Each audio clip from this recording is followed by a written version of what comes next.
Welcome, welcome, welcome.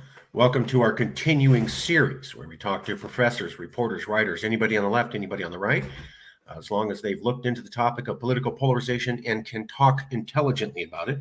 We want to present their perspective to you unedited and unaltered. With us today, it's our privilege to have John D. Graham. He's a professor at Indiana University at the School of Public and Environmental Affairs. 1 second here. Let me check something real quick. Okay. And I want to start it off by saying this is an email I got from him where he says, "Warning, there are no easy solutions to partisan polarization." I just want to part that off. So he is a postdoctorate fellow, 1984, environmental science, public policy, Harvard School of Public Health. He has a PhD in urban and public affairs, Heinz School, Carnegie Mellon University. He has a master's in public affairs from Duke University and a Bachelor of Honors in Economics and Politics from Wake Forest University. He's also served as a professor of risk and policy analysis with tenure at Indiana University, also a professor of policy analysis at Pardee Rand Graduate School, professor of policy and decision sciences at the Harvard School of Public Health, also another appointment at Harvard School of Public Health, and finally assistant professor, School of Urban and Public Affairs, Carnegie Mellon University, Pittsburgh, Pennsylvania. He's also been a member, board of directors, R Street Institute, Washington, D.C., expert witness on intellectual property and electric vehicles, consultant, Auto Innovative Alliance, Washington, D.C., a member, Committee of Radiological Protection, a chair on the U.S. Environmental Protection Agency Chartered Science Advisory Board, and also a co-chair on the Committee on the Role of Affordability under the Safe Drinking Water Act. Currently, he's the dean of the School of Public Environmental Affairs at Indiana University, Bloomington, Indiana. And this is the research where I found the professor. But before we get into that, let's check in. Professor, did I say anything wrong? Is there something I need to correct about your background, Professor? It's all right, except I stepped down as dean in 2019. I'm now back on the faculty. Okay. Stepped down as dean in 2019. So that rhymes. So let's get right into the meat and potatoes. Now, you were saying there's not an easy solution to political polarization. Before we address that, what is this report, Polarized Politics and Policy Consequences, obviously done for the world famous Rand Corporation? What was this report? Why did you write it? Why did you think it was a good report to be part of? Well, this is a report that we did to try to understand what should we expect in terms of public policy changes in light of the fact that our politics is becoming increasingly polarized on both party and ideological lines. Okay. And roughly when did you do this study? Wow, I'm going to guess it's back in 2007. Okay. Did you notice or believe that political polarization was a serious problem in 2007? Yes, in fact, there is some interesting debate in the literature about when the most recent bout of partisan polarization began. I think there's a general consensus that it was somewhere around the early 1990s. Mm-hmm. Some people point to the Gingrich Revolution and how the contract with America changed our politics. Some people go even earlier and look at the polarization around the confirmation hearings of Robert Bork as a Supreme Court justice. But in any event, I just wanted to emphasize, however, that we've had previous bouts of partisan polarization in American politics, going all the way back to the beginning of the Republic. So this thing sort of comes and goes. What was going on I've heard the theory that 1990s was when they started with Gingrich's reforms, which were not good for Congress being able to work together. What was going on in 2007 where you thought this was a polarizing time? Because a lot of people go to, oh, Donald Trump. You know, that's when it really kicked off. What's going on in 2007? Why is 2007? What are you seeing in 2007 that leads to you believe this is an issue around that time? Well, I should disclose that I actually worked in the White House of President George W. Bush from 2001 to 2006, and so I experienced partisan polarization while I was working for President Bush, and that motivated me in part to do the writing I did when I left the Bush administration to go be the dean at the Rand Graduate School. So that's a little bit of context, but I do vividly remember that when I was working for President Bush, he would oftentimes lament that, oh, I just want to find a Democratic member of the Senate or the House who I can work with on this issue, because he loved to do collaboration with people from the other party. But it was very hard to find people who were willing to do that, because it was not always in their political interests to be seen as collaborating with the president from the other party. I had done some reading that said when Bush got in, there was already a Democratic push to not work with him on a variety of issues, especially in the aftermath of the Iraq War. So yeah, that's interesting. And so you were in the White House, 2001 to 2006. Right. And you are seeing political polarization, and you are hearing from the President of America himself lamenting the degree of polarization. Is that correct? Yes, and I want to remind you that early in President Bush's tenure, he did have some successes that were bipartisan. Mm-hmm. He was able to work with Ted Kennedy and with Joe Lieberman, Democrats in the Senate, on his No Child Left Behind education bill. And he was able to work with Max Baucus, the Democratic senator of Montana, on a new prescription drug benefit for outpatient prescription drugs. But as you mentioned, once we got bogged down in the wars, Iraq and Afghanistan, and the polarization intensified, I think for the rest of his presidency, he found it very difficult to collaborate. And of course, that's been replicated by subsequent presidents. Now, another key part of the history we have to remember here, too, is President Obama had to face the emergence of the Tea Party.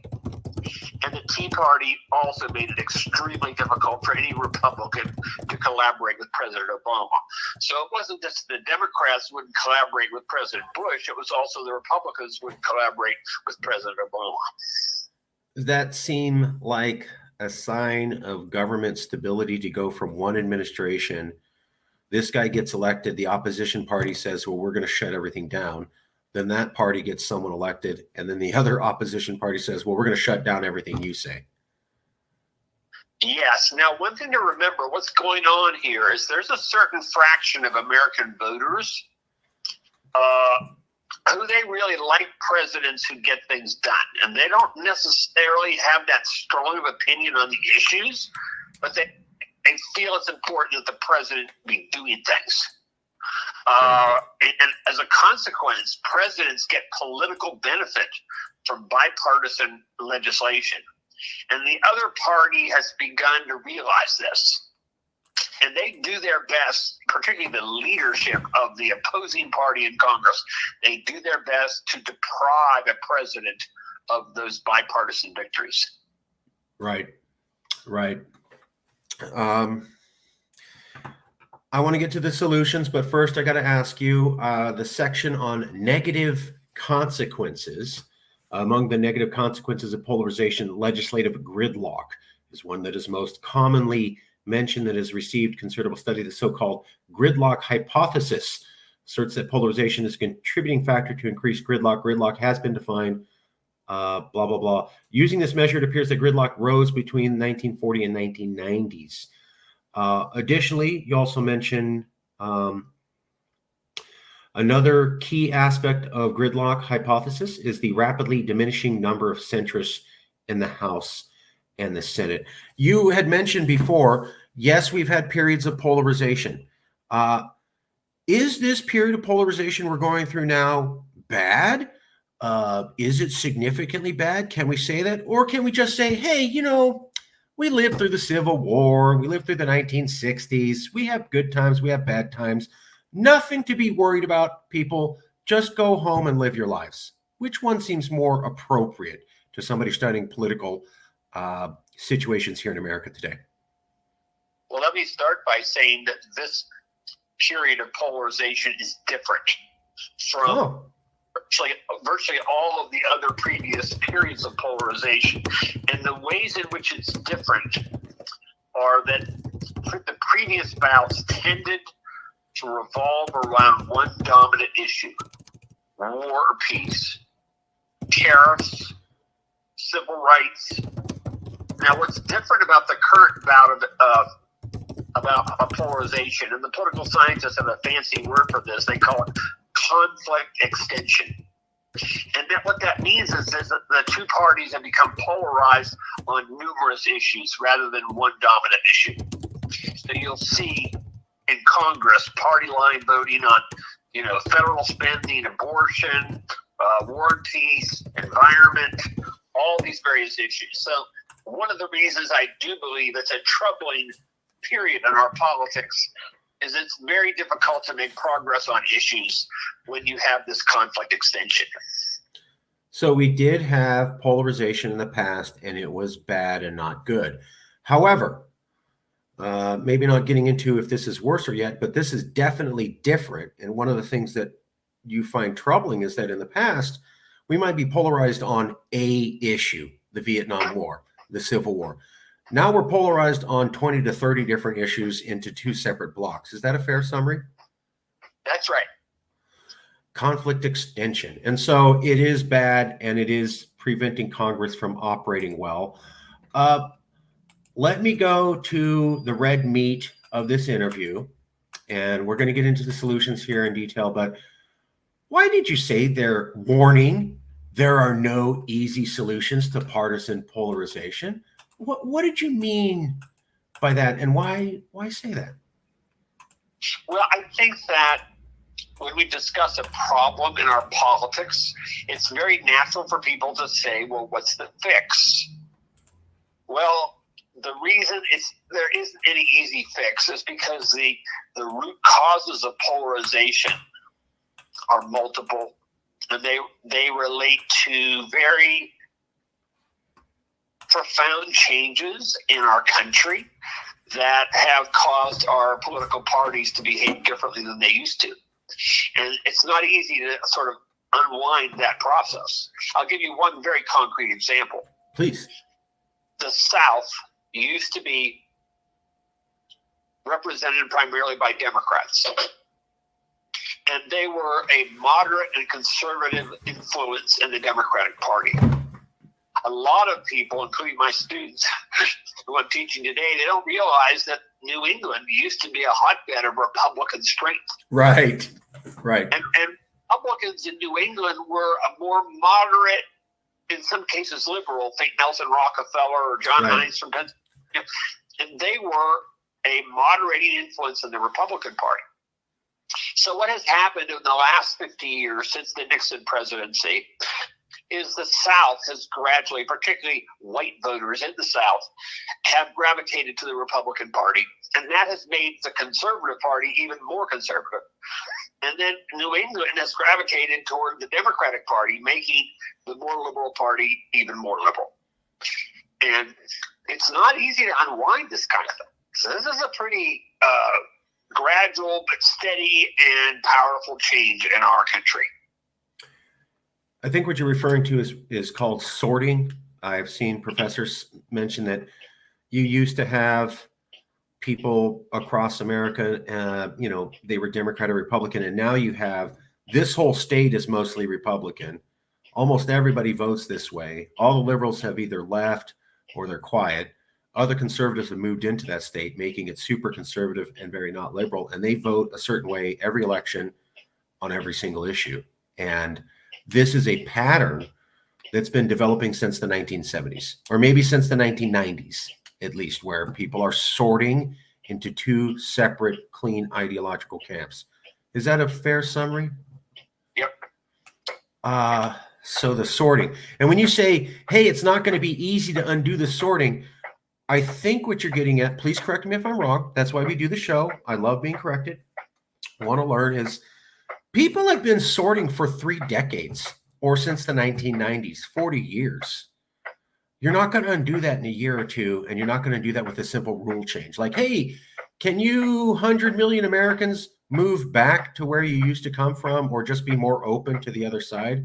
This is a psychological and geographic shift that's taken decades to get to, and only generational change can undo it. Is that fair?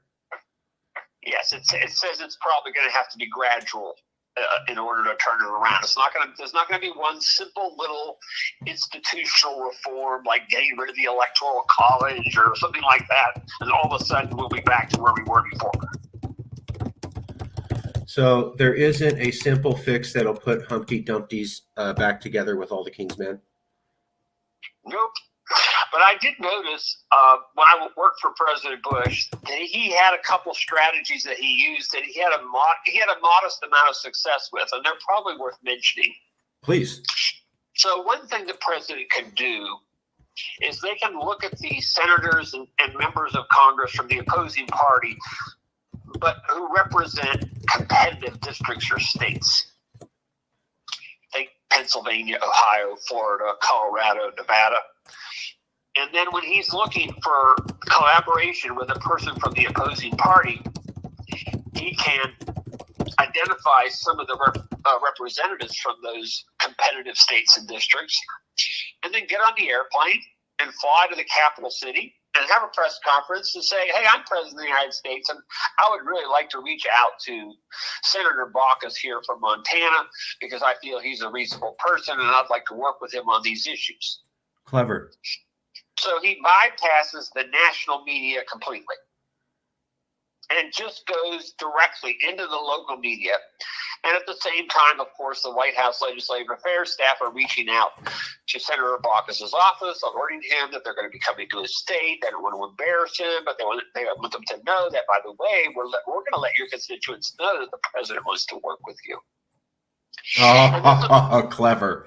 And this worked this is on the Medicare prescription drug benefit. It worked nicely. Yep. Worked on energy policy, which was passed in 2005. There were 10 Democratic senators from the Midwest who supported the president on energy policy. But I'm not trying to say that this is a panacea. I'm saying he had some modest success with this as kind of a tactic. I will totally back that up. Bush did some very bipartisan things coming in, and he made it clear that he wanted to be bipartisan. And a lot of the research that I've done on political polarization, they talk about how Bush was deeply saddened that he was not able to do bipartisan work towards the end of his second term that he had done early on. And he comes across as a figure who might have been polarizing himself as a personality, but who never wanted to push polarization, and as a president was always trying to pull people together. Is that fair? I'm obviously push back. I'm very biased toward President Bush because I worked with him, got to know him well, and I like him. But I think it's more complicated than that because I think you look at the political strategy that President Bush exerted on behalf of Republicans in the midterm elections and in his re-election campaign with the advice of Karl Rove, who was his political advisor. In many cases, Karl Rove was a great believer that the way that George W. Bush had to win elections is he had to focus on turning out his base.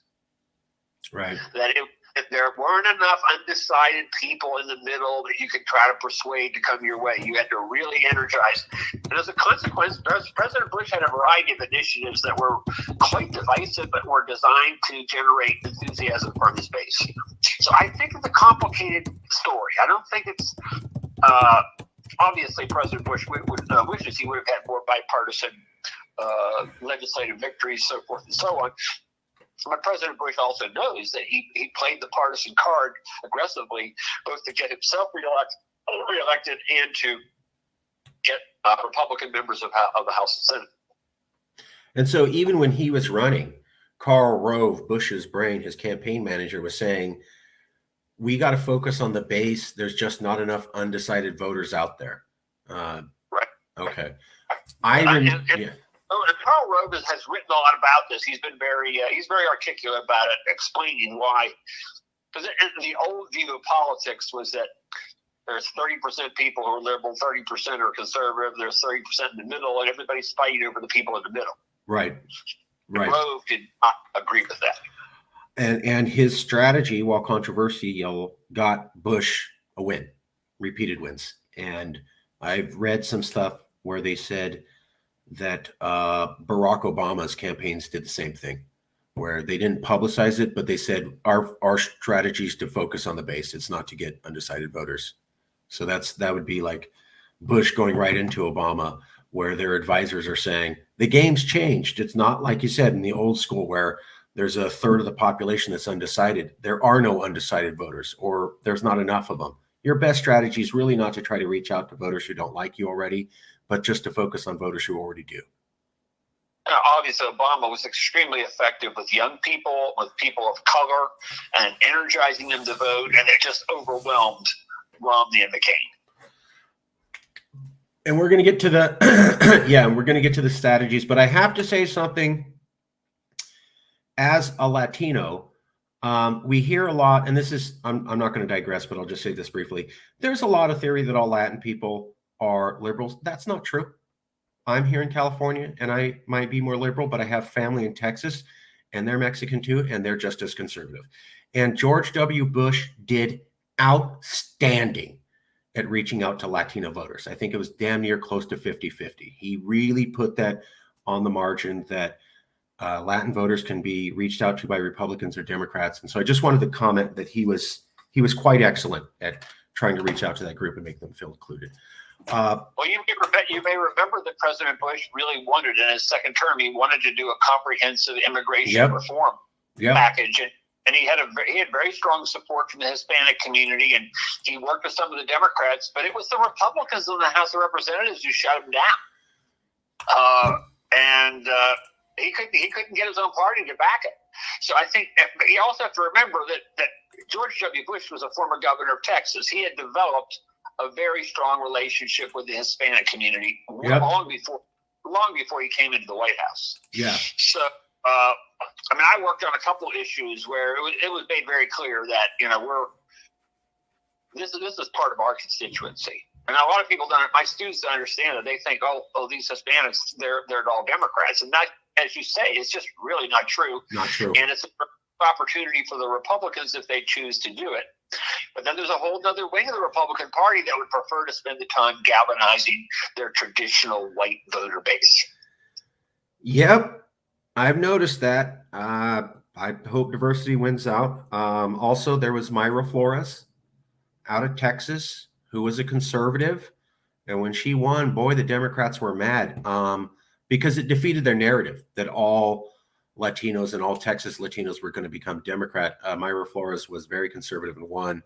And it was so bad that when Nancy Pelosi took a photo with her, Mayra Flores' daughter was standing next to Nancy Pelosi, and Nancy Pelosi pushed that little Latina girl out of the picture physically with her hand. And you could see the level of anger. I'm not making this up. It's on video. You could see the level of disgust Nancy Pelosi had for, how dare you be a Latin person and not be a Democrat, right? So you can watch that video, come to your own conclusions, but it was definitely there. She absolutely did push a little girl out of the picture. That was called racism in the 1990s, but she got a total pass in America. I'll leave it to you to figure that out on your own. Let's go to solutions. Polarized politics and policy consequences. Solutions to curtail polarization. A casual connection may exist between polarization of ordinary Americans and polarization of the political elites, but the direction of this relationship is far from obvious. Polarization is likely a combination of bottom-up divergence of preference in society and top-down signaling by the political elites. If we decide that we want to reduce polarization, the solutions may require measures aimed at both elites and the lay public. Professor, this sounds like it's getting to what you said earlier. There's not a quick little simple vote that we can have to fix this. The people are part of the problem, and any solution will require the people. Yes, in fact, there used to be a point of view in political science that really it's only the elites that are polarized. Right. The activists in the Democratic and Republican Party who are polarized, and ordinary people are all pretty practical and moderate and so forth and so on. But I think that a fair body of evidence has been developed over the last 20 years that shows that the American voters themselves have become more dogmatic, more difficult to persuade to support candidates from the other party or policy initiatives that were sponsored by the other party. So we've got problems at the ordinary voter level, not just at the elites. I had seen this debate, I think, between Morris Fiorina and Abramowitz, and I found it largely confusing because they were only the elites are polarized. No, the people are polarized. And I like what you're saying is that maybe at some time in the past, maybe the 1970s, maybe the 1990s, it was just the elites. But come on, we're talking about January 6th. We're talking about 22 cities on fire with BLM. We're talking about Hillary Clinton denying the election and spreading lies about Trump. And then we're also talking about Trump denying the election for Biden. That's the people, right? I mean, that's not just the elites. Or is that, how do you stand on this debate between the elites or the people? Well, I think that it's well documented that if you look at the ideological profiles of party activists in both the Republican and Democratic Party, they are more doctrinaire than the average registered Democrat or average registered Republican.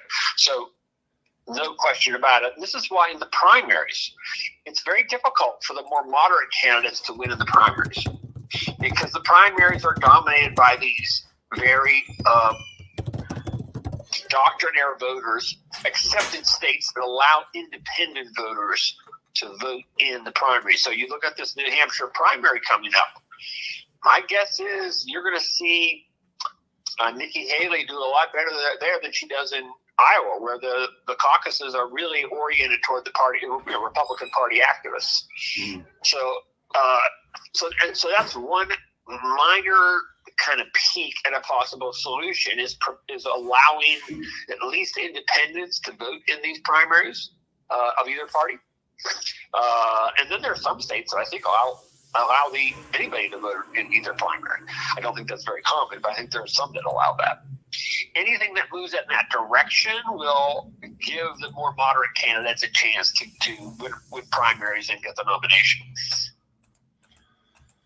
Okay, let's get to the meat and potatoes. The solutions to political polarization are more centrists in Congress, reform primary process to encourage moderate candidates, and have competitive congressional districts. Another solution is a more deliberative process, change congressional voting procedures, create more bipartisan commissions. Another one is increase citizen participation. And finally, reward balanced media coverage. Let's just go one by one. What is, I know you already said this, but more centrist in Congress, how is that going to solve the problem? And what are the pitfalls to this being a silver bullet? Well, there are a lot of pitfalls to it because, it's interesting. A lot of members of Congress who, by their own policy preferences, are moderate. They don't necessarily vote moderate. They tend to vote very conservative or very liberal because they're worried about their re-election in the primary, not the general election, but they're worried about somebody running against them on their flank. And there's some really interesting research that's been done that shows that if you're an incumbent member of Congress in the House or Senate and you're defeated for re-election, if you're defeated by a candidate from the other party, your political career may still survive, and you may actually come back and be able to recapture that seat at some point in the future or another major seat. But if you are defeated by a member of your own party from your flank, it's usually a death knell for your career as a politician. And this causes politicians to assiduously guard their voting record and make sure they're not vulnerable from their flank. Yeah. What about competitive? A good example of that was when President Obama he was trying to get his health care package passed, and he wasn't expecting that, dozens of Republicans were going to line up and support him. But, he actually invited all these members of Congress from the Republicans from the House and Senate to come to the Jackson Place and talk through health care and give them some ideas. And they could add some of those ideas into the health care bill. And he was hoping he'd get maybe, five Republicans or something. The Tea Party made it very clear to any Republican who collaborated with President Obama, they would run a Tea Party candidate against him at the next election in the primary. Right. Absolutely. Yeah. And they were very effective at changing the Republican Party and introducing a philosophy of we don't necessarily need to pass laws as long as we make sure that Obama can't get anything passed. That's success enough. That seemed to be somewhat new politically, but they did pioneer and popularize that strategy. What about competitive congressional districts? How do we reform competitive congressional districts, and how would that fix everything, and what are the pitfalls to that? Well, let's start by saying part of the problem is that there's a conspiracy of the Republican and Democratic parties not to want to have competitive districts. Because if they can carve up, say in a particular state, if they can agree to carve up, you get these districts, we get these districts, then that reduces the cost of campaigning immensely. Then they can focus their resources on the relatively few that are competitive. So you do have a very serious problem that you've got too many congressional districts that the way they're drawn, they're really not winnable by a candidate from one of the parties. So at the margin, there is some help that would be provided through reform in the way districts are drawn, which would have, if they're drawn in a way that actually allows more diversity within each district. But I think we have to remember that even though there are a lot of people who are very enthusiastic about redistricting reforms and so forth, the United States Senate is also extremely polarized now.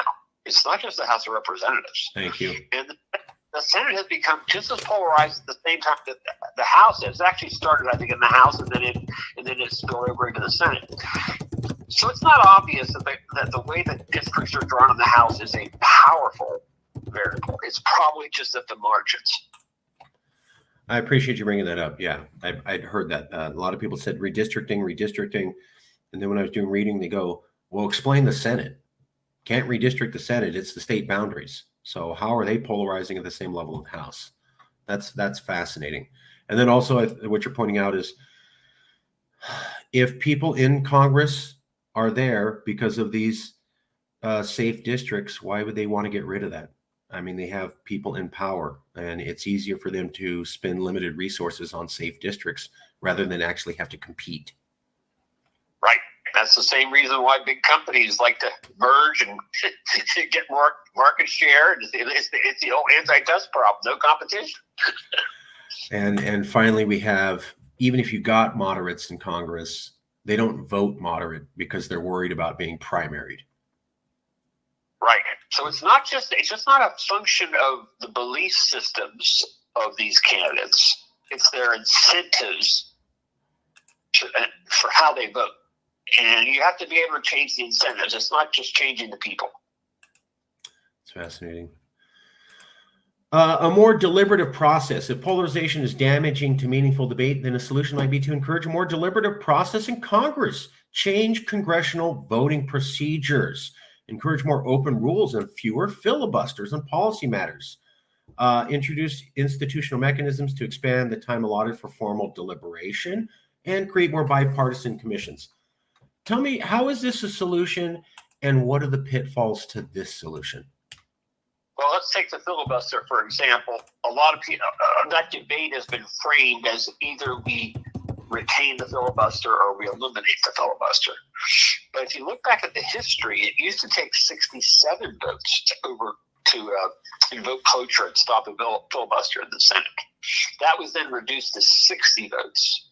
And it seems to me, given the way our politics now is, I don't think it's likely we're going to eliminate it entirely on legislation, but it wouldn't be a terrible idea to reduce it to, say, 55 or 57 until we get less polarization in our voting patterns. And that's sort of the middle ground nobody wants to talk about, because it's such a fun issue to have kind of, strident debates about. But there's nothing magic about 60 votes. And so the House or the Senate may come up with a law. The House typically will approve laws. The Senate's more difficult to get something through. If we make the filibuster smaller, then there's a more likelihood of different bills being passed by the Senate and legislation being enacted. Is that the idea? Right. So the demand of getting votes from the opposite party is not eliminated, but it's not quite as large as it has been historically. What is the pitfall to putting our faith into removal of the filibuster or changes to the filibuster solving all of our problems? Well, I think what it does, if you don't change the underlying factors that are causing the polarization, then they'll just put more resources into frightening the people who might vote with the other side. So it'll just intensify the efforts to keep people along. Oh, okay. So even if it is easier to pass legislation, they'll just focus on scaring people away from signing that legislation. Even more than they are now. Yeah. What about, I'd heard this one criticism of the filibuster that, let's say you got rid of the filibuster, simple majority in the Senate, good enough to get laws passed. And so when the Democrats come in and they control the House and the Senate, they could get most of their laws passed. And when the Republicans come in and they sweep the House and the Senate, they could get most of their laws passed. And so that would allow us to have a party comes to power and they're actually able to enact legislation, what the public wants. That's why they put them in. One of the critiques I've heard is that there's a country called Argentina. And they have a government where one side gets in with 51% of the vote and then says, we're going to undo every law passed by the other party and do the total opposite. And then you have to deal with that for 4 years. And then the other party gets in and they go, we're going to undo all of that. And so you have these wild policy swings from one administration to the other, which is horrible for business and the public, because any administration that comes in can basically get whatever laws that they want passed. And because they're so polarized, they constantly attack each other with that. That wouldn't be good for American democracy to have such drastic, wild policy swings like the country of Argentina, correct? Right. And we already have this ping-ponging going on with rulemakings and regulation, which don't require acts by Congress. So you get one president comes in and they issue all these regulations, and the next administration comes in and then they try to repeal or redo all these regulations done by the previous president. So we're already observing the ping-ponging happening in executive action. So why would we want to recreate that same dynamic with legislation? One illustration of how useful it's been that there is a filibuster is that for people who believe that the Affordable Care Act did some good things to expand health insurance for people, really the thing that ultimately protected the Affordable Care Act was the fact that they could not repeal it entirely without 60 votes. There were efforts to repeal parts of it in budget reconciliation, which doesn't require 60 votes. And McCain and Susan Collins, there were a couple of Republicans who blocked that. But it's very important in the history of the success of the Affordable Care Act that we had a filibuster. Interesting. Great point. Great point. And I liked how you brought up, we already have ping-ponging in executive actions by the president. So famously, sorry, DACA. President Barack Obama said, hey, if you're undocumented, register your name on this list and we'll make sure you can stay here legally to get an education. Then Donald Trump became president and he said, Thank you for registering that list. I'm now going to use that to round all of you up. And the amount of fear and trepidation in the Latin community from going from one president to the other was extreme. Entire communities disappeared overnight out of fear. Why expand that to the House? We've already seen that kind of ping-ponging, as you're saying. Not good. Let me ask you about increased citizen participation. If we just increase citizen participation, that'll work. There remains a large segment of American population that does not participate in politics at all. Measures to improve voter turnout may in primary elections would likely prevent strong partisans from exerting disproportionate influence on candidate selection. Possible mechanisms for increasing voter turnout include allowing registration on election day, electronic voting, holding elections on Sunday, etc., federal holiday. U.S. demographic trends may work naturally to alleviate polarization. For example, Latinos are one of the fastest growing demographic groups in the country, but traditionally have had low rates of voter turnout. Greater Latino participation will likely cause both parties to reconsider positions and possibly move to the center on some issues. Tell us about increased citizen participation. How do we increase citizen participation to get people to vote more? And what are the pitfalls that may not work as a magic bullet? Well, I think the key question is whether or not the increased citizen participation, does it come from the tails of the ideological spectrum?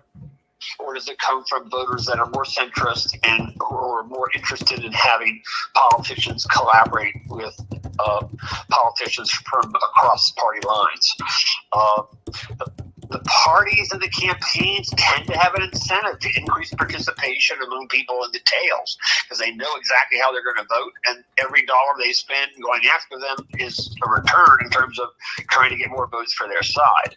So the question then becomes, well, who's going to spend all the money and effort to get these people in the middle? A lot of them, frankly, who are disaffected from politics and aren't that active and don't vote that much. Who's going to spend the money to get those people? And that's not so obvious. That's a pitfall. Interesting. So why focus on moderates or the middle? I could try my best to convince them. I'm still not sure. If I just focus on my base, I know for a fact that if I get my base to vote, I know how they're going to vote. If I focus on moderates, it's a gamble. So why would I spend my time and resources focusing on moderates instead of the base? Is that roughly what you're saying? Absolutely. So I'll give you another example. Karl Rove is the person who educated me on this. We used to have this fun breakfast set up in the White House in the West Wing, where if you didn't have a breakfast date you could just go to the general table and just sit. Whoever was there happened to be there. And one day I went down there and Karl Rove was there. I sat right next to him. I heard him talking about it. I asked him a few questions. And one of the points he made that really rang out to me was, he said, another problem with appealing to people who are in the middle, call them independents or moderates or whatever you want to call them, the problem is their belief system on issues is usually very eclectic and unpredictable. And it's not necessarily moderate on every issue. Some of these independents are like really conservative on abortion, and then they're really liberal on environment or something. So if you try to appeal to these voters through ads and through direct mail and everything, it's hard to have a consistent appeal to them that's not going to turn around and defend your base. So this is another reason why Rove was a great advocate of spending your campaign resources on your base and energizing them and getting them to vote, because it's very hard to appeal to people who don't have a coherent issue belief system and who are kind of all over the place on what they believe. Wow. That makes a lot of sense. So moderates and independents, they don't have consistency across all the different issues. They may have a collection of even contradictory conservative and liberal opinions inside their mind. I've heard that from many people who study this, is that voters will have contradictory opinions if they're not modified or encouraged by a party to have a cohesive opinion. If you leave it up to the individual person, they could have just a wide variety of opinions that contradict with each other simply because that's just how they feel. They never really thought about it. And when they go to the voting booth, they just go off how they feel. Yep. So anyway, it's hard to use your campaign money efficiently and gather moderate and independent voters. The last solution category is reward balanced media coverage. The crossfire phenomenon has had a considerable influence on how issues are being framed, and switch from strident argument to measured debate might have an impact on both viewer expectations, the quality information presented. One way to accomplish this is by creating a dynamic in our culture that rewards accurate and balanced news. For example, one can envision a rating system developed by think tanks and funded by philanthropists that scores each network on the quality and objectivity of its coverage. Another idea is invest in civic education so that American school children are taught to respect two sides of an argument. What are these solutions, and what are the potential pitfalls, Professor? Well, I'll start with an anecdote. My mother's 95, still doing well. You look at her, you think she's 75.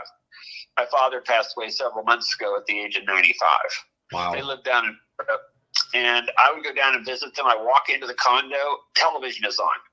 Television is always on at their house, virtually 24 hours a day. What's on? Fox News.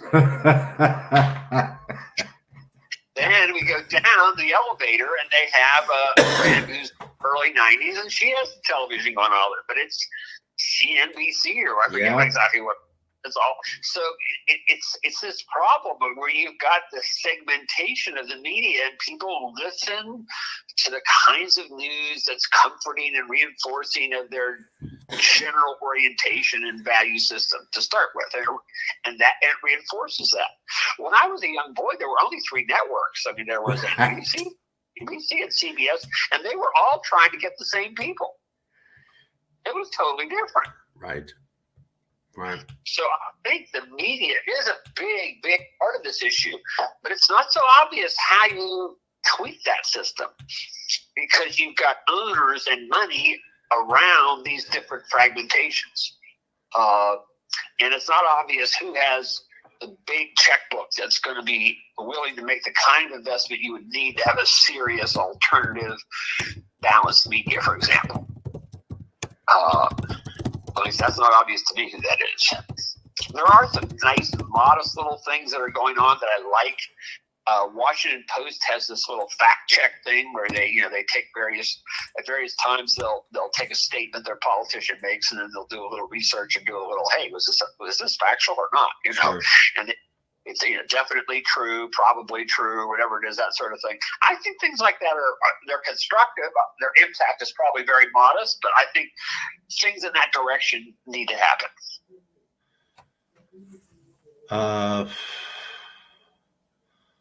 We had the Biden administration under Joe Biden tried to come out with a Ministry of Truth, or somebody who would basically be a czar over making sure fake news didn't go out there. And after they announced her, I think it was Nina Jankowicz was her name. They announced her, people started coming up with tweets that she had written promoting misinformation that she never took down. What chance do we have to have a true, fairest, unbiased national fact checker when the President of America and the White House itself tried to roll this out and they couldn't even guarantee it? Yeah, I don't think we can expect that solution of this problem is going to come from initiatives from leading politicians on the left or the right. It has to come from the media. And then it has to have a constituency and a funding and a donor base that is going to sustain it and let it compete against. Because remember, a lot of the reason that people like these more charged kinds of media outlets is they're kind of fun and they're entertainment. Yeah. It's not education, it's entertainment. And they kind of get into it. So you have to be able to do what we're talking about, but also keep it interesting and fun and entertaining. It's a big challenge. I remember Crossfire as a boy. Yeah. How possible is it that these corporations are out to make money and they all say fair and balanced? America's most trusted news, right? Their whole thing is, you and I both know that MSNBC paints a particular picture and gives information based upon that. But Fox News does the same thing, but their viewers don't know that.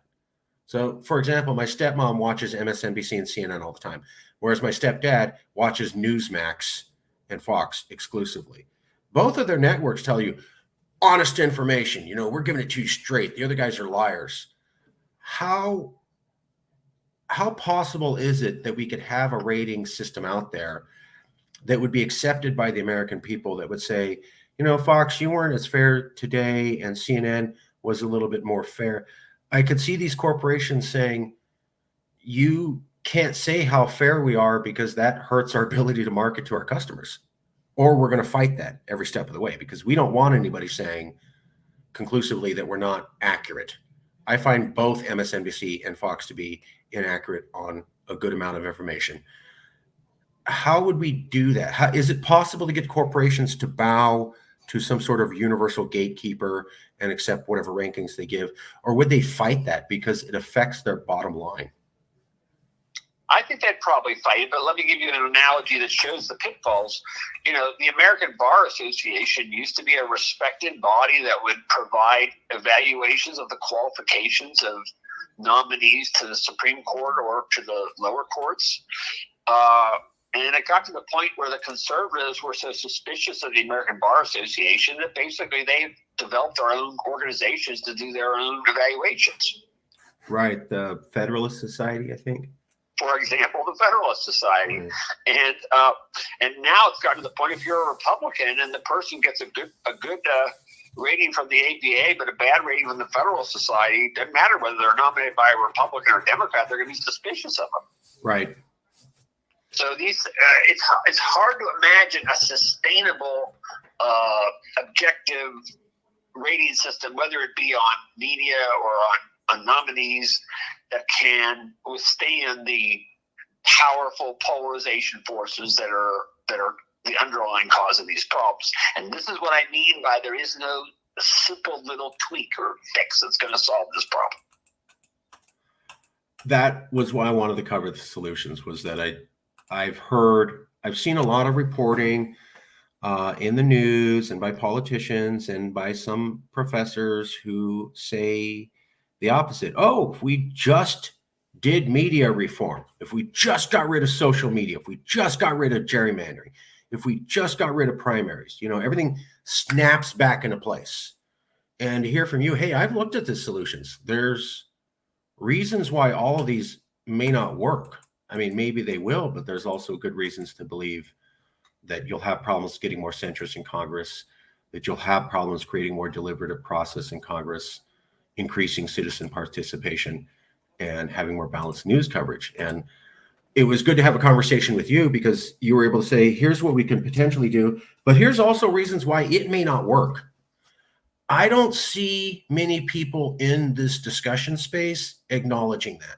What I see is a lot of professors going, aha, I found the solution, it's this. And they may debate with each other, disagree with each other on the solution, but they seem to have this attitude of, if we just did this one thing, it would happen. And when I read your material, I was getting an impression of, like what you said, there are options, there are promising things we could do, but there's also reason to believe there's not going to be a magic bullet. It's not going to be easy. No one solution you can count on, and reasons why none of them may work anyways.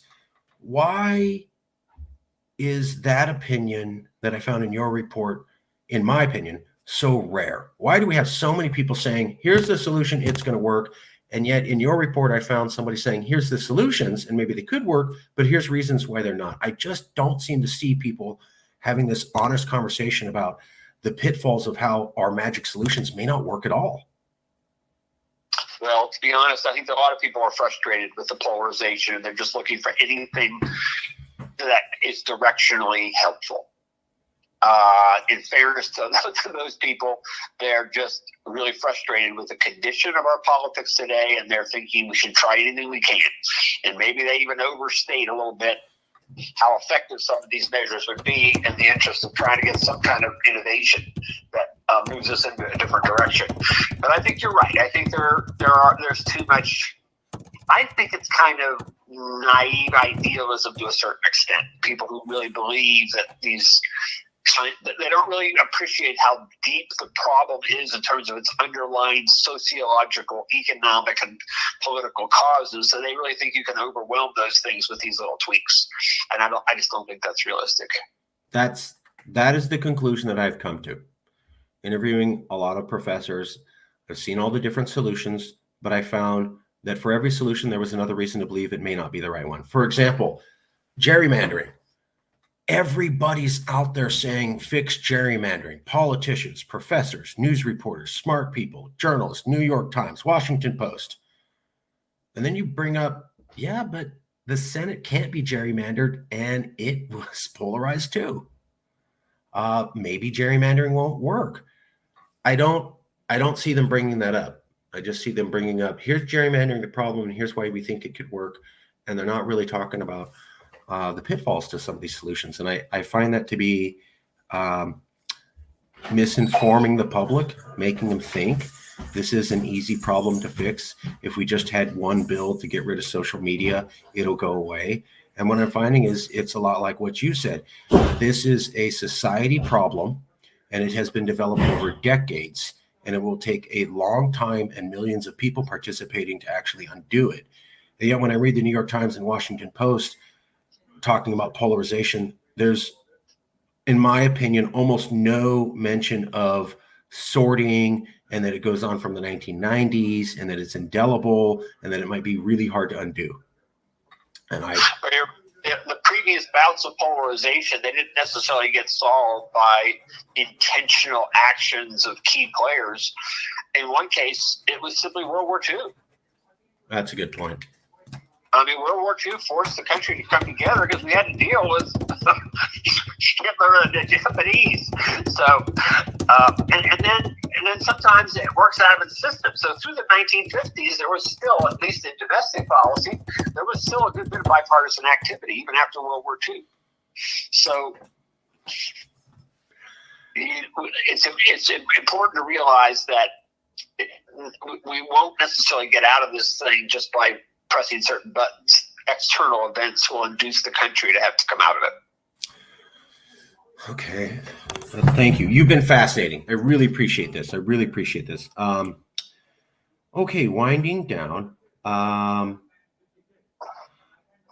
If we do nothing to fix political polarization and we don't implement any of the ideas you suggested or any of the ideas anybody else suggested, will it just get better on its own and people just calm down? Or is this something we could expect to continue to fester into the future?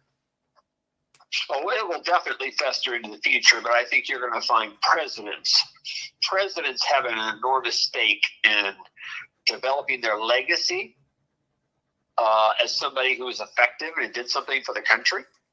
I think they're going to get more creative at tackling these issues. They're going to get more creative in ways that aren't obvious to you and me today. So I think that's where the end is going to come from. Future presidents. Get things done. They don't want to just go into the White House and just do media press releases and everything, and then speak to their base for 4 years and then not get anything accomplished. So I don't know where it's going to go, but my prediction is a new type of presidential candidate will eventually get into the Oval Office, and they will change this dynamic. That's interesting.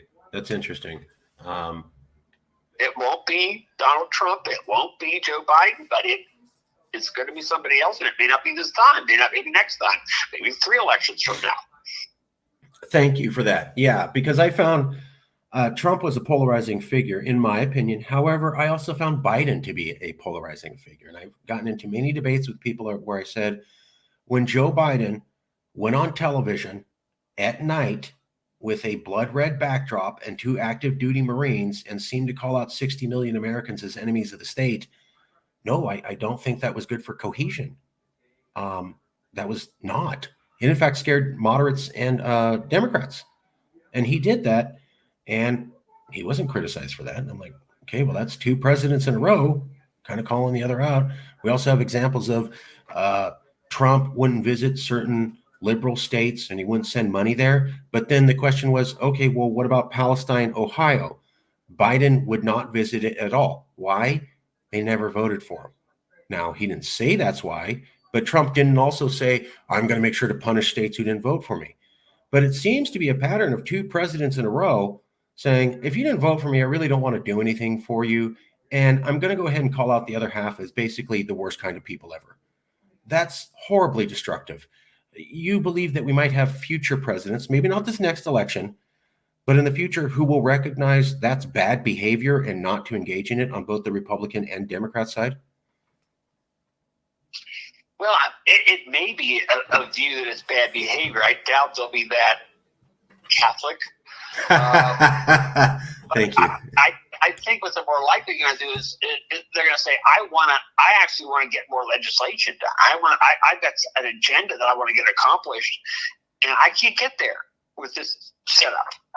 Fair enough. And so I work on this in a different way, and I'm not going to sit here and tell you I know what they're going to do. If I knew it, I would tell you. But I think that's where the innovation is going to come from. Okay. Last two questions. You're not you. You're not me. You're a third-party person. They've been listening to this interview. Wow, did they learn a lot? Some shocking information. But they're struggling to remember it. A lot of good material. They're struggling to remember it all. But there was this one thing the professor guest said, and it's 5 days after they finished watching this interview. And while they struggle to remember everything, they cannot forget the one thing that you said about polarization. What is that one thought you want people to not be able to forget 5 days from now? Well, if we get rid of the filibuster, we may get ping-ponging in Congress like we have it with the executive right now. Ping-ponging is the academic term. I guess. I don't know. I'm just having fun. Sorry. I'm just having fun. Last question. You don't have to answer. We always ask. You don't have to answer. I'm going to send you a copy of the video in a little bit. If you know anybody who's willing to be part of an honest conversation on polarization, I hope you found this was a fair interview. We didn't do gotcha journalism. We just tried to understand. If you know anybody else, we always like recommendations, but you don't have to name anybody. I'll give that some thought. Send you a little email with any good ideas I come up with. I really appreciate that. We'll end it there. I'll send you a copy of the video shortly. And I want to say thank you for your time, Professor. Thank you for doing this report. And thank you for having original conclusions. I really enjoyed that. All right. Good luck to you. All right. Thank you. I'll talk to you soon.